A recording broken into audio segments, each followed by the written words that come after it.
Compatriotes canadiens, j'espère que vous allez bien. Moi, je vais super bien et bienvenue à tous les nouveaux abonnés et à tous les anciens. Je dis encore toutes mes félicitations parce qu'il y a beaucoup de personnes qui sont en train de passer des entrevues. Alors, pendant l'entrevue, soyez calme. Dites-vous que vous avez déjà obtenu le boulot, donc pensez très très positif. Voyez déjà que vous avez obtenu et agissez comme un gagnant pendant l'entrevue. N'ayez pas peur. Et encore, si vous ne comprenez pas bien, dites à votre interlocuteur que voilà, est-ce qu'il pourrait articuler tout doucement. N'ayez pas peur parce que vous avez quelque chose de bien à donner. L'employeur n'est pas un dieu. L'employeur a besoin de quelqu'un pour pouvoir grandir son entreprise. Et si si l'employeur vous a appelé à l'entrevue, ça veut dire que vous avez quelque chose d'excellent. Vous êtes spécial.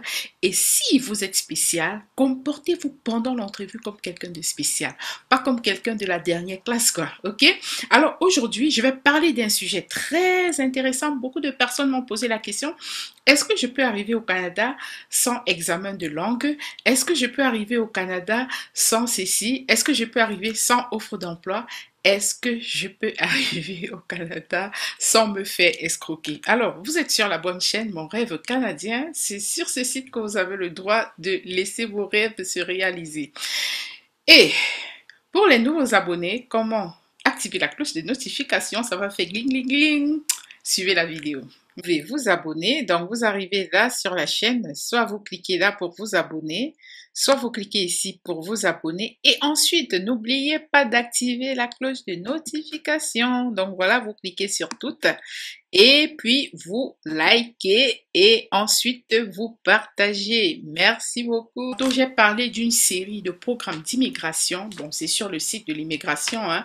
C'était une quinzaine de programmes et parmi les programmes, il y a un programme qu'on appelle le parrainage, dans le programme de regroupement familial. Je vais vous parler aujourd'hui du programme du regroupement familial et quelles sont les conditions pour pouvoir parrainer quelqu'un. C'est ce dont je vais parler aujourd'hui. Il y a pléthore de programmes. Pour arriver au Canada, il faut juste être au courant de l'information. Donc, comme à l'accoutumée, je partage avec vous mon écran. Donc, voilà le sésame. Qui est-ce que vous pouvez parrainer?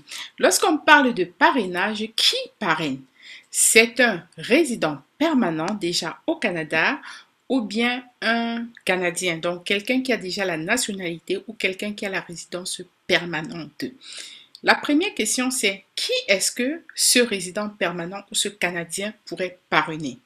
Un Canadien peut être un Noir et un Français, parce qu'au Canada, vous avez 3 ans, si je ne me trompe pas, pour demander la nationalité. Quand vous vivez sur le sol canadien, vous êtes résident permanent. Après 3 ans, vous avez la possibilité de demander la nationalité dans la citoyenneté. Donc, vous qui avez déjà la citoyenneté canadienne ou qui êtes encore résident permanent, vous avez le droit de parrainer. Qui? Donc, on dit ici, vous ne pouvez parrainer un membre de votre famille comme frère, sœur, tante ou oncle que dans des situations bien précises. Si un membre de votre famille ne répond pas aux exigences, vous pouvez utiliser notre outil Venir au Canada pour savoir à quel programme il peut être admissible. Selon certaines situations, vous pouvez parrainer frère, sœur, neveu, nièce, petit-fils, petite-fille, orphelin. Si ces gens sont des orphelins, vous pouvez parrainer un frère, bref, nièce et tout le monde. Euh, Seulement s'ils remplissent toutes les conditions suivantes, ils sont liés à vous par le sang ou par suite d'une adoption. Leur père et leur mère sont décédés, ils ont moins de 18 ans. Alors, si vous voulez parrainer votre frère, votre sœur, votre neveu ou nièce, petite-fille, petit-fils ou petite-fille, orpheline, ils doivent être, donc, enfin, ils sont orphelins et ils ont moins de 18 ans et ils sont liés à vous par le sang ou bien par adoption. Et je sais, dans notre culture africaine, des fois, les mamans avec les enfants du quartier, elles disent c'est mon fils, c'est mon frère. Bon, là, c'est pas forcément les liens du sang, ce sont les liens du cœur. Donc, on parle ici des liens du sang. Et puis, ils doivent être célibataires, pas mariés. Et on dit, vous ne pouvez pas parrainer un frère, une sœur, un neveu, une nièce, un petit-fils ou une petite-fille si un de leurs parents est encore en vie. Personne ne sait où se trouvent leurs parents. Leurs parents les ont abandonnés. Donc, tout cela doit être prouvé. Quelqu'un d'autre que leurs parents prend soin d'eux alors que l'un de leurs parents ou les deux sont encore en vie. Dans ces cas, un de leurs parents est en prison ou en détention. Donc, dans ces cas, vous ne pourrez pas parrainer toutes ces personnes-là. Autres proches parents que vous pourrez parrainer, ils doivent être liés à vous par les liens du sang ou par suite d'un processus d'adoption. Vos conjoints, un partenaire ou des enfants à charge qui l'accompagneront au Canada, vous devez les inclure dans la demande de parrainage. Très, très important. Je vous conseille, c'est de bien lire attentivement si vous n'avez pas bien compris. On dit exemple de personnes que vous pouvez parrainer. Exemple A le droit de parrainer une tante Véronica. J'aime bien les situations qu'ils expliquent là. Ils disent que Véronica n'a pas d'époux, d'épouse ou de conjoint de fait, elle n'a pas d'enfant et vit au Canada à titre de résidente permanente. Ses parents et ses grands-parents sont tous décédés. Elle n'a aucun proche parent au Canada qui soit citoyen canadien, résident ou inscrit, indien inscrit. Véronica aimerait parrainer sa tante Betty. Oh là là! Dont elle est très proche, sa tante Betty est mariée et a une fille. Véronica remplit les conditions pour parrainer sa tante parce qu'elle n'a pas de proches parents vivants qu'elle pourrait parrainer à la place de conjoint et ainsi de suite. Donc, je vais résumer. Véronica, exceptionnellement, a le droit de parrainer sa tante parce qu'elle n'a ni époux, ni épouse, ni enfant, bref, personne qui ait la résidence permanente. J'ai également vu le cas des personnes qui étaient vraiment mariées et le monsieur n'avait plus du tout ses parents, donc il avait la possibilité de parrainer sa tante. C'est ce qu'il avait fait. Il avait invité sa tante et voilà, donc toujours, je dirais toujours, vous n'avez rien à perdre, il faut toujours essayer. Le Canada, c'est le courage, il faut essayer, vous ne perdez rien. C'est vrai que vous allez mettre de l'argent, perdre quelque chose, mais toujours essayer. Parce que en étant courageux, en osant, en prenant certaines initiatives, on peut souvent laisser passer vos dossiers, hein, donc on ne sait jamais. Alors, a le droit de parrainer un cousin. Sam est fils unique et ses parents et grands-parents sont décédés. Il a été élevé aux États-Unis par son cousin unique. Il a immigré au Canada à titre de résident permanent. Il est célibataire, n'a pas d'époux, d'épouse ou conjoint de fait et n'a aucun parent au Canada. Bref, Sam veut parrainer son cousin américain. Son cousin est célibataire. Sam remplit les conditions pour parrainer son cousin afin qu'il vienne au Canada parce qu'il n'a pas de proches parents vivants. Ça, en fait, c'est ce que j'aime sur le Canada. En fait, ça fait très humain, cette manière de penser là. Pas juste dire, ouais, on ne veut pas. Là, vous voyez les situations. Donc, en fonction des situations, certains dossiers peuvent passer. Qui vous ne pouvez pas parrainer, vous allez voir pour la suite. Et maintenant, pour présenter une demande, vous allez cliquer là. Je vais tout mettre dans la barre de description. Ensuite, maintenant, lorsque vous voulez commencer le parrainage, votre salaire doit suivre. Ce qu'on va faire, c'est qu'on va regarder vos revenus des trois. On va dans vos revenus requis pour les 3 années d'imposition.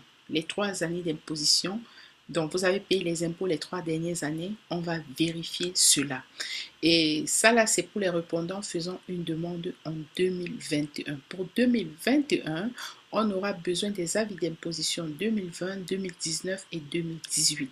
Pour 2022, on aura besoin des années d'imposition de 2021. Donc, on va dire, parce que on commence à déclarer les impôts bientôt, là, je crois, je ne sais pas si ça a déjà démarré.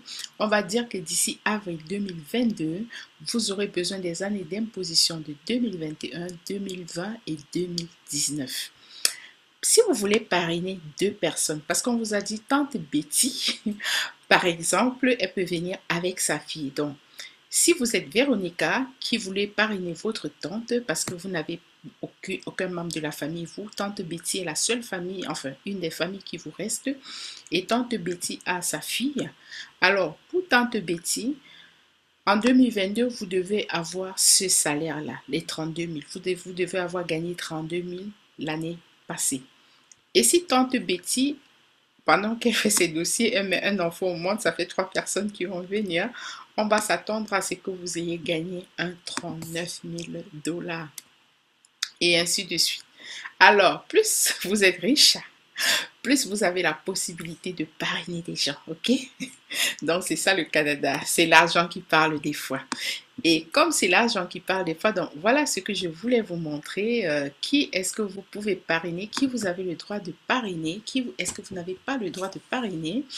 Et comme c'est l'argent qui parle ici en Amérique du Nord, j'ai une chaîne dans laquelle je parle de comment multiplier ses revenus. Je parle de mindset, je parle des astuces financières, je parle des astuces qui vont vous permettre de faire de l'argent sur Facebook, même à partir de votre cuisine. C'est pour ça que la chaîne est là et vous allez trouver la chaîne dans la barre de description. Donc, en conclusion, je voulais parler de ce programme de parrainage. Pour le programme de parrainage, vous n'avez pas besoin de points, vous n'avez pas besoin d'examen de langue, vous n'avez pas besoin de diplôme.